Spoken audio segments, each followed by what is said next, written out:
I'm going to show you how to access our personalized dwelling fire ACORD application. We'll start here on our main website, abraminterstate.com. And if you click on your Forms and Applications page or scroll down to this Personal Lines section, you'll be taken to our Forms and Apps page. Here you can click on our ACORD Dwelling Fire application.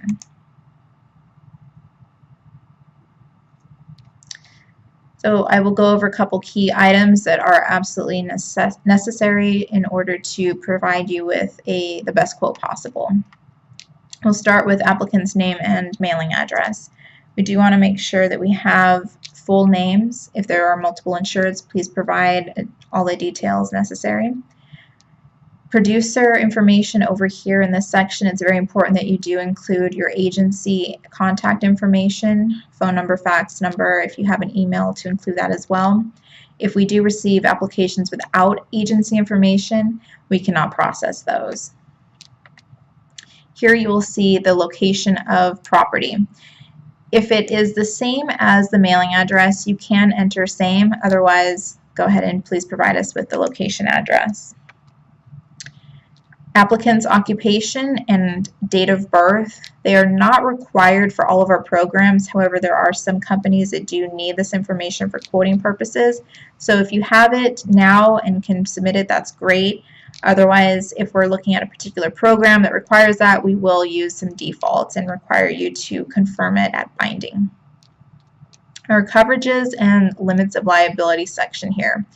You will see our dwelling limit, other structures, personal property, rental value, additional living expense.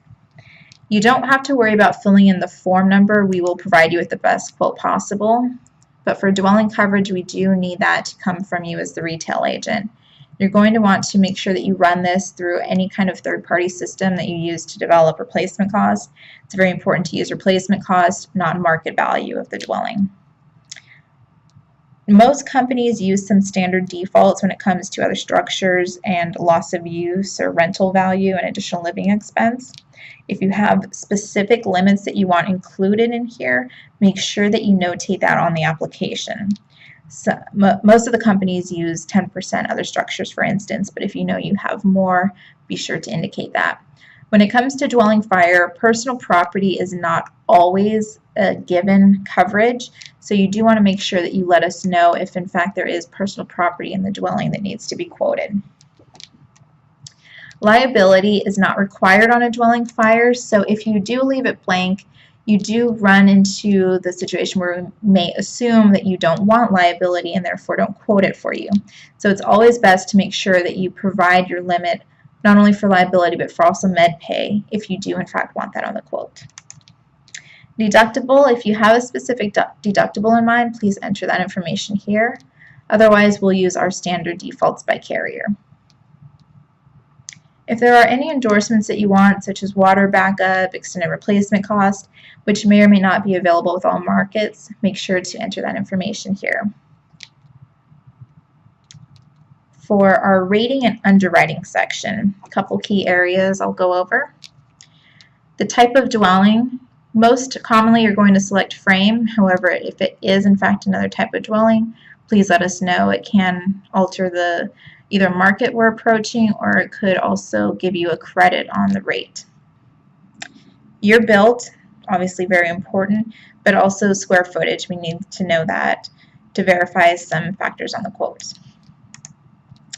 Next, we're looking at structure type. We're going to have dwelling, apartment, condo, townhome are the most commonly used.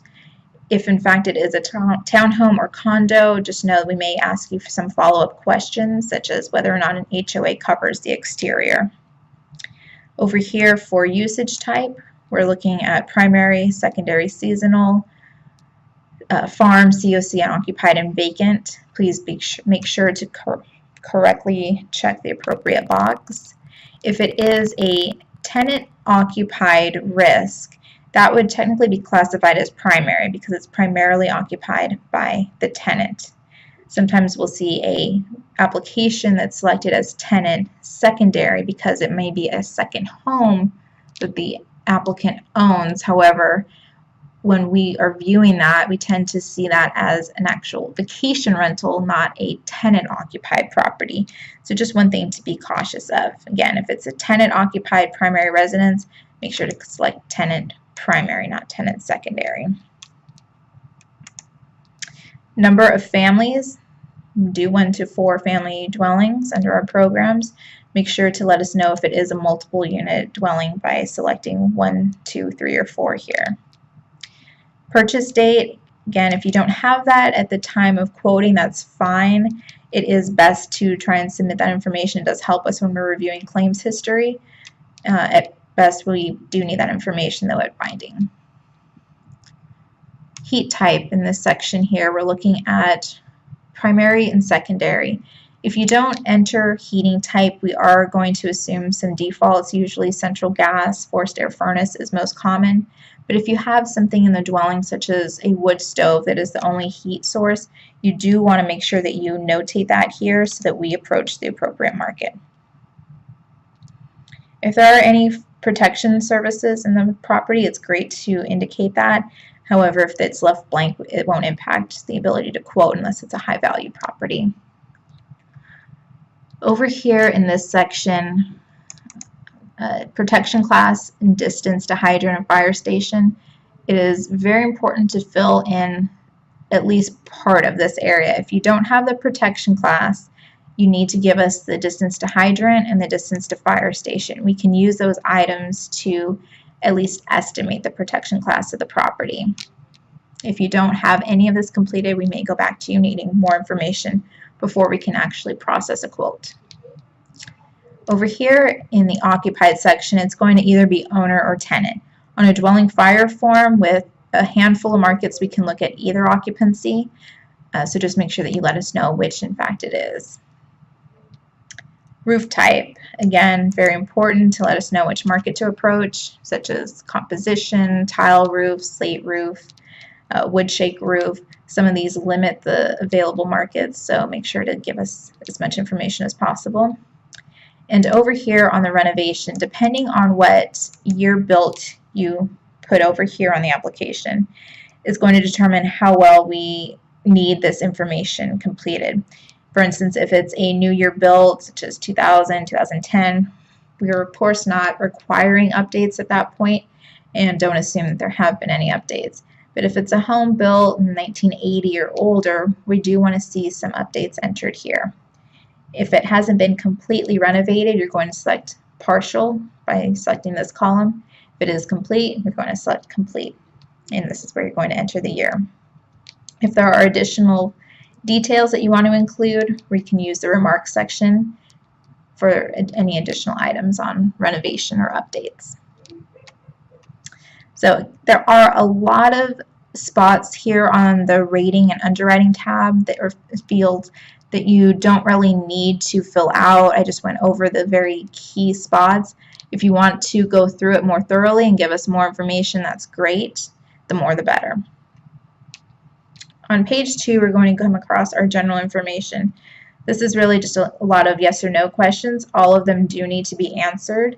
If there are any questions answered yes, we do ask for some additional information, and that can be entered here in the remarks section. So for instance, if the building is undergoing renovation and you select yes, you're going to want to make sure you come down to the remarks section and let us know what type of renovations are going on, how much the renovation is going to cost, and who is doing the work, as well as any other factors you feel are important. Here on our loss history is where you're going to give us any type of details on the risk itself or any claims that the customer has incurred. Loss date, type such as water, theft, fire, description of loss including any steps taken to prevent future loss, and what was done to repair the damage, and amount paid out. Prior coverage information here. If you don't have this information at time of quoting, that is okay for certain markets. We can assume that there is current coverage if you at least tell us currently insured, and we will pen the quote subject to that information being submitted at time of binding. Some markets do require that information up front, so depending on which quote we're trying to process for you, we may come back to you with some requests for additional information. Again, our remarks section, very important.